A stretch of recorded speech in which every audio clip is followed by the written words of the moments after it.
মমতা বন্দ্যোপাধ্যায়ের সমর্থনে ছাত্র যুবরাজ ভবানীপুর বিধানসভার বিভিন্ন জায়গায় কার্যত ঘুরছে এবং এই নির্বাচনে মমতা বন্দ্যোপাধ্যায় অবশ্যই জিতবে সেই বার্তা রাজ্যের বিভিন্ন জায়গায় যেমন তার বিভিন্ন দলের নেতারা যেমন দিচ্ছে, অন্যদিকে ছাত্র যুবরা আজ ভবানীপুর বিধানসভার বিভিন্ন জায়গায় ঘুরে পদযাত্রার মাধ্যমে তারা স্লোগান শাউটিং এর মাধ্যমে এবারের নির্বাচনে মুখ্যমন্ত্রী মমতা বন্দ্যোপাধ্যায় পুনরায় আবারও চতুর্থবারের জন্য ক্ষমতায় আসবে এমনই বার্তা দিচ্ছে।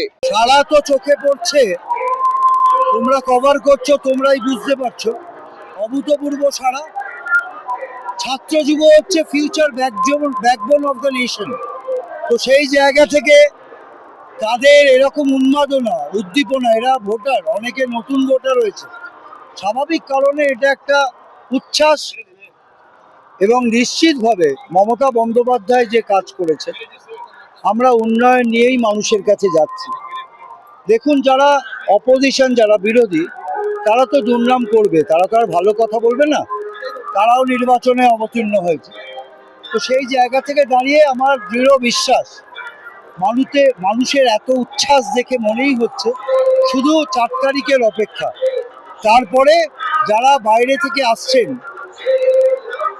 তারা থাকেন নাকি দেখার বিষয়। অনেকে তো থাকছেন নির্বাচনের জন্য, 4 তারিখের পর তারা থাকবেন তো? এই প্রশ্নটা রেখে দিলাম। আজকে সকলকে এটা বার্তা দিতে চাই যে যাই হোক না কেন, মমতা ব্যানার্জি আবার ক্ষমতায় ফিরছে আগামী দিনে।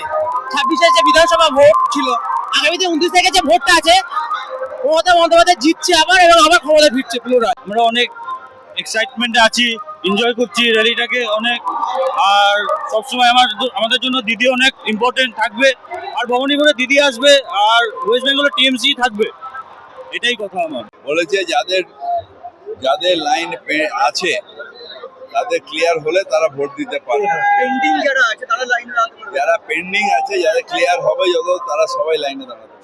ভবানীপুর বিধানসভার বিভিন্ন ওয়ার্ডগুলোতে কার্যত এই তৃণমূল ছাত্র পরিষদের ছাত্র সংগঠনরা তারা তৃণমূলের প্রচার করছেন এবং প্রচারে সাধারণ মানুষকে বার্তা দিচ্ছে যে আগামী নির্বাচনে মুখ্যমন্ত্রী মমতা বন্দ্যোপাধ্যায় পুনরায় চতুর্থবারের জন্য ক্ষমতায় আসবে।